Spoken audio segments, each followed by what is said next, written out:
So that's actually a great thing to have, because I know in Battlefield 3 when you were the recon you were just more of the assisting role, and you could only really take out infantry based people, or you could snipe people out of the cockpits of helicopters and planes, and that was pretty much it. But against ground vehicles, especially cars and tanks, you weren't able to even snipe them or shoot them out of the vehicle. You had nothing really to do to fight against them. And now, with the addition of C4 to the Recon class in Battlefield 4, it's nice because you can at least take out a tank with it. Not to mention, if you're stuck and you need a way out somewhere, it's good to be Recon Class and have the C4, because you can just blow a hole through a wall, find a different way to escape, um, and cause havoc in different ways and areas. One of the personal things I like to do with C4 is kind of have it as like a booby trap, especially if I'm playing like domination.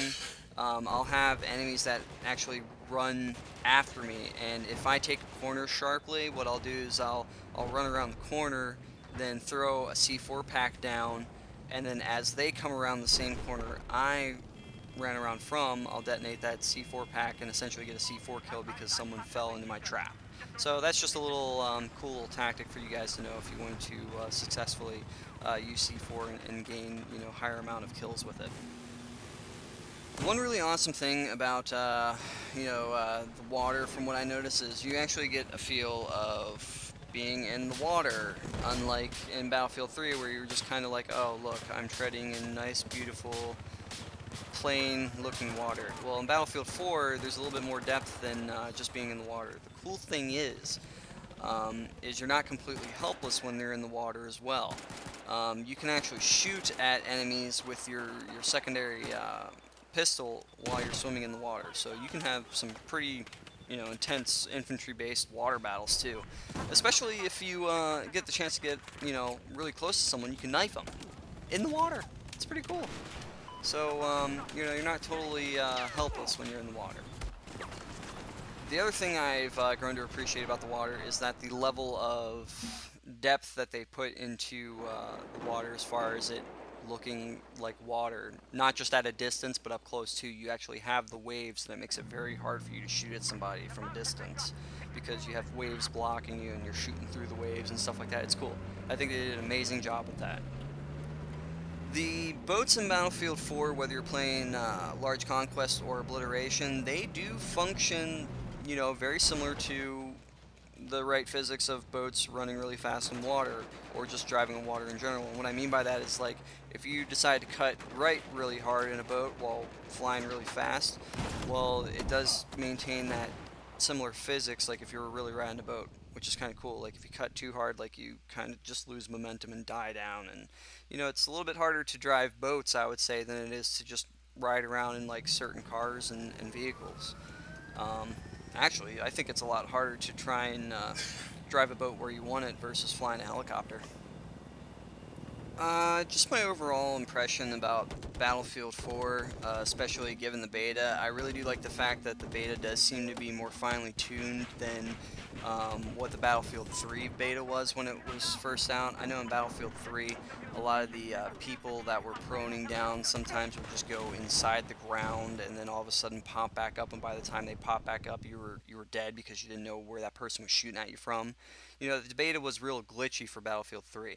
In Battlefield 4, it does seem to be a lot more structured and not as glitchy. I mean, the only glitch I think I seem to remember that really isn't that big of a deal is when you're in the middle of knifing somebody and you die, you kind of just stand there with your character in the like a freeze frame animation of you about ready to knife the person, and you're still in the kill cam there showing you the person that killed you and you're still alive. But I mean, that's not really anything, to be quite honest. It's kind of funny, to tell you the truth, and it's not anything that's just annoying that hinders you from wanting to play the game.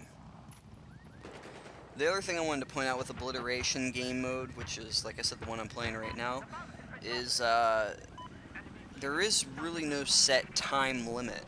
And I don't know if it's going to be like that in the final portion of the game, but these rounds with Obliteration can last forever, or until at least the team plants all three of the bomb sites to destroy them wins.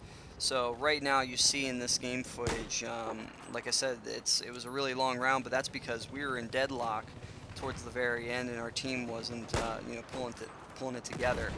But it's just it's intense and it's fun. The cool thing about Obliteration is even though it doesn't have a time mode, which maybe it possibly should have one, it's always intense throughout because if you go towards the bomb carrier or if you follow your bomb carrier, that enemies are going to come and attack. There's always something going on, and it's not dry as long as you're following the bomb carrier and trying to help your team plant the bomb or defend a bomb site.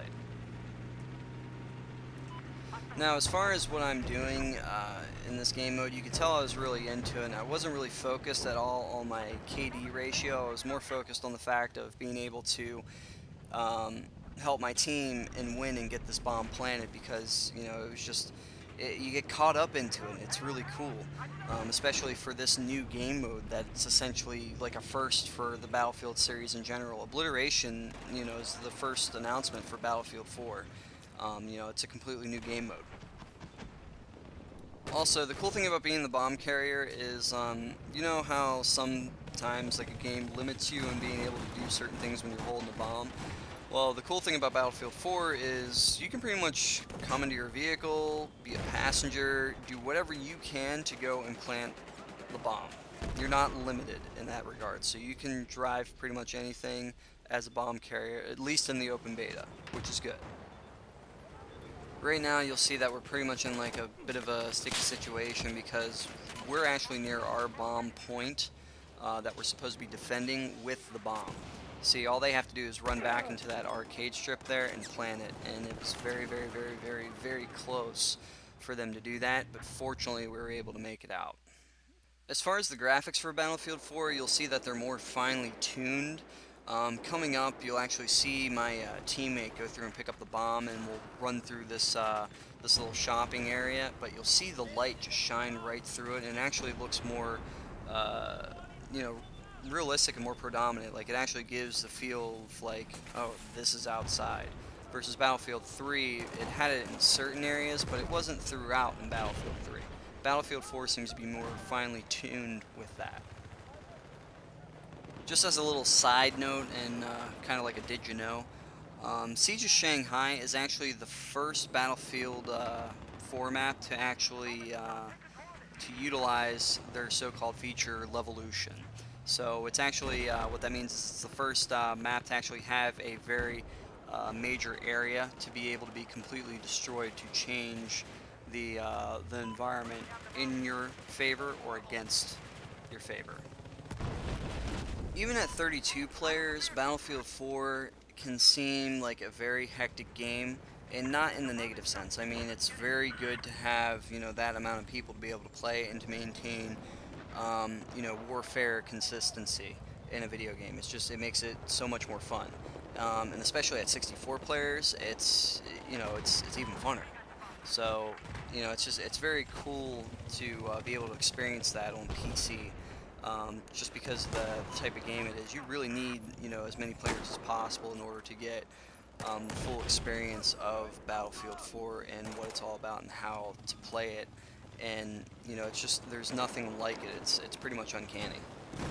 The pistols in Battlefield 4 are actually very useful this time around. I can say comfortably that I can actually roll around in Battlefield 4 and feel like I'm doing some awesome damage with a pistol, regardless of which one I use. Just because I feel like in some of the guns in the previous series didn't feel as effective as they normally would, especially in Battlefield 3. I mean, a lot of the times you'd feel like you would get like the one kill with an entire clip for a pistol, which was good, because it is a sidearm. But in Battlefield 4, I think it's more useful of a secondary weapon in case your primary runs out. And in Battlefield 4, for you to run out of ammo before you die is a pretty hard task. Just because with the amount of ammo that you get as Recon, it's almost in the hundreds for the sniper rifles, for the rifle that I'm using. And not only that, but for the pistol, you still get a decent amount of ammo there too. So it's just very hard to deplete your ammo without dying first. That's all I pretty much have to say right now in regards of what I wanted to share about the open beta for Battlefield 4. I do feel that it is an extremely great game thus far with what we've experienced in the open beta, and potentially can be you know, a bestseller for the year. So, I mean, it's definitely one of those games you don't want to miss, especially if you enjoy having that type of multiplayer, frantic, frenzy experience. You know, it's just one of those games that if you're very competitive and you like playing with a team and like all-out warfare, this is that game. So just don't miss out on it. I mean, it's ridiculously awesome if you're into that stuff. Of course, before I go away, once again, like I said, I'm going to save the best for last, and I'm going to go over some of your guys' comments that you left me and maybe answer some questions. I don't know. We'll see if there's any questions in the comments that I have picked out right now. But the first one actually goes to Lucas Scraba, and he says, "Thank you very much for BFP4F montages / commentary, Shod! Exclamation point! You are awesome. Good luck in BF4. Greetings from Poland." Dzień dobry Polska, and thank you, Lucas, for saying greetings from Poland, because I was saying morning Poland right there, and I hope I said it right, so maybe you should let me know if I didn't say it right. But I'm glad you've enjoyed my Battlefield Play for Free commentaries, and I hope that a lot of you guys, especially you, are looking forward to my Battlefield 4 ones as well, because they're going to be awesome! Just like you, Lucas. Just like you.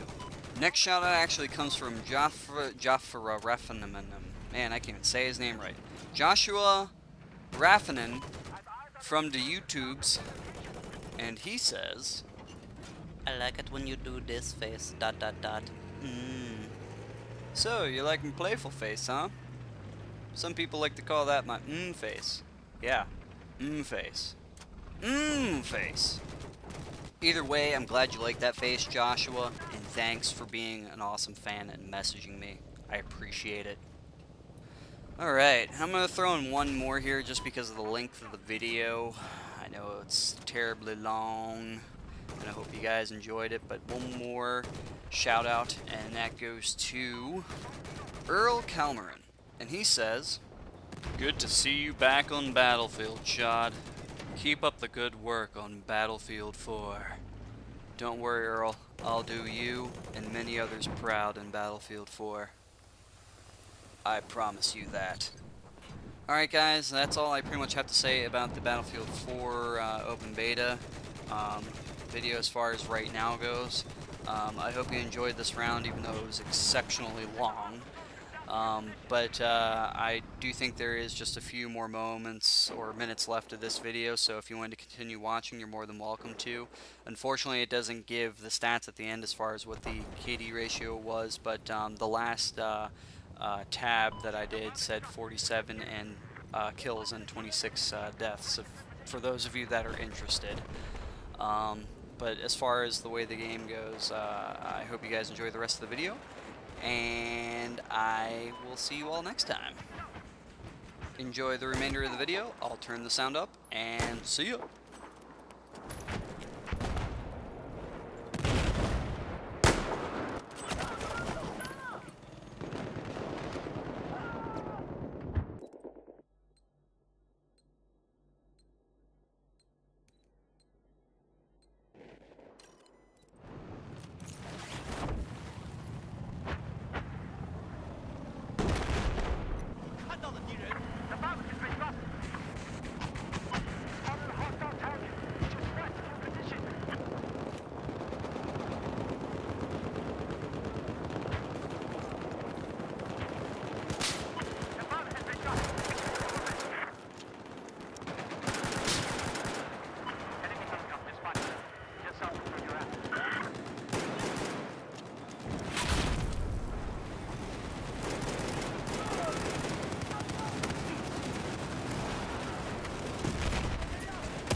There. No,